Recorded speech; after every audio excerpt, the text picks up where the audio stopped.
yarn. So since wala tayong matopic, ay pagtitripan natin tong si Sian Lim. Okay, may I just remind everyone once again that this channel and this page is exclusively for showbiz updates, current issues, and trending topics. Ngayon kapag hindi nyo po gusto yung aming niche, you can just skip anytime you want. Madali lang po mag-skip. Wala naman po akong choice dahil po hindi naman po ako may-ari ng channel na to. Hindi ako pwedeng maging pala desisyon. No? Dahil maganda ang sweldo ko dito, guys. So yun na nga, dumako tayo sa ating topic for today. Grabe, no, kawawa si Sian Lim lately. Talagang sobrang bashed siya everywhere. At eto nga ay palagi siya nara-write up na naiinis sa kanya mga netizens. Particularly, papakita ko sa inyo tong picture na to sa isang guesting na kumanta sila ni Sanya Lopez. Nakasama niya sa kanilang recent na movie, yung Playtime. Playtime ba yun? Title nun. Ewan ko. So ayan, magkasama sila at nag-duet nga sila, tapos si Sian Lim panay ang pa-cute doon sa camera at sko, nakikringe sa kanya ang mga netizens. Kasi hindi daw cute ang dating sa kanila, napaka-cringy daw. I don't know if this is just some effect of dahil fan sila ni Kim Chiu or dahil masama yung mga balitang nakarating sa atin. Sabi nga din ni Sian Lim, ang dami daw niya mga death threats after nila naghiwalay ni Kim Chiu, which is yung mga netizens daw kasi hindi daw alam yung totoo. Ayan. So anyways, ayan nga, makikita natin sa pictures na yan na totoo nga, medyo cringy nga. Kasi 'di ba, panay pa-cute niya, may eksena siya while kumakanta to si Sanya Lopez, 'di ba? Dati naman hindi niya yan ginagawa. Actually, si Sian Lim, he doesn't need any effort before, no? Pagka nag-a-appear siya sa TV. Pero ngayon is talagang need talaga niya na mag-exert ng effort para ma-win back yung pagkagusto sa kanya ng madlang tao. So yun, parang hirap na hirap siya lately. At ito nga, dito sa kanyang latest movie, check natin to, yung Playtime. So kasama niya sa movie na to si Faye Lorenzo, Sanya Lopez, at saka si Corinne Garcia. Tapos according to sa film critic na nakapanood ng movie na yon, nag-aksaya lamang daw siya ng pera. Meron ding nagsabi na si Sian Lim daw ang weakest cast nung film.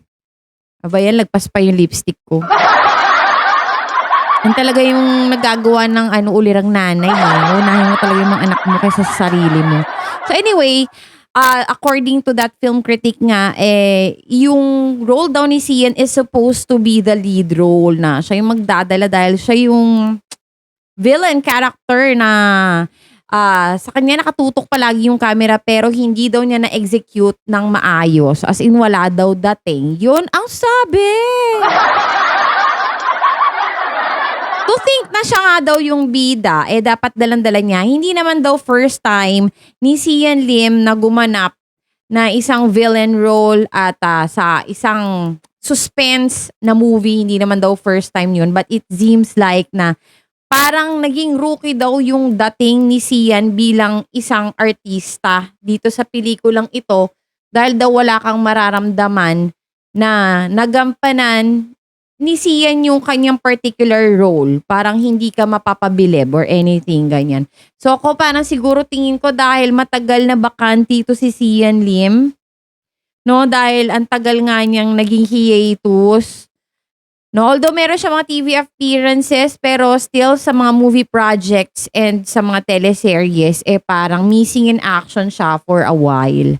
So siguro na-unlearn ba yung pag-aarte? Diba? At tapos, ito pa yung mga bashing is everywhere. Like, for example, meron akong isang particular na vlog.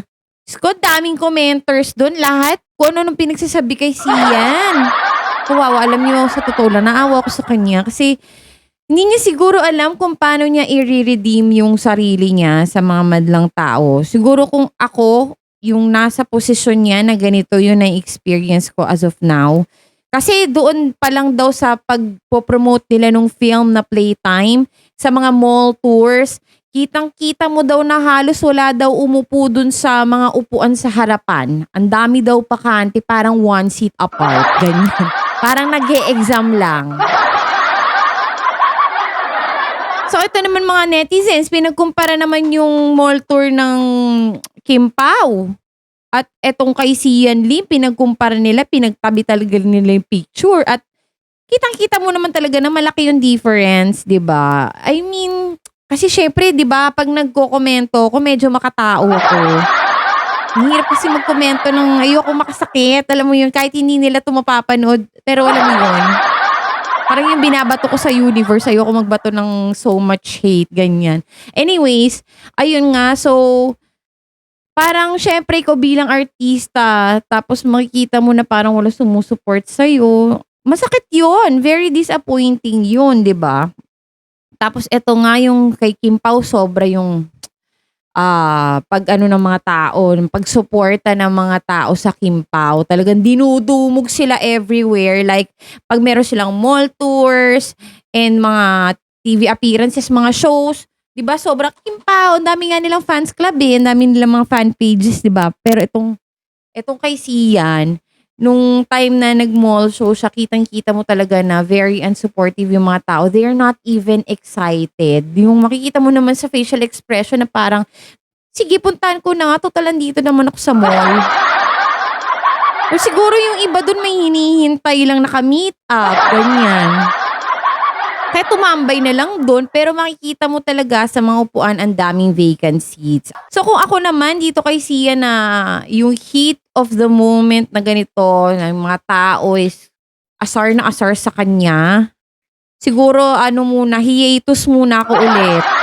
Missing in action muna ako ulit. Kasi parang yung mga tao, although it seems like ilang buwan na rin na nakakalipas mula nung nagkahiwalay sila ni Kim, they can never forget kasi parang yung fresh pa sa kanila yun. Wala pa nga naman kasi isang taon, di ba? So yung mga supporters ni Kim, talagang ibo-boycott talaga nila si Sian kasi they believe what they believe kung ano nangyari sa relasyon nila. Although sinabi naman ni, yung hanash ni Sian Lim is hindi daw siya ang nakipaghiwalay at never daw siya nagkaroon ng third party. So thank you so much for joining me in this vlog. I'll see you on my next one. Bye-bye!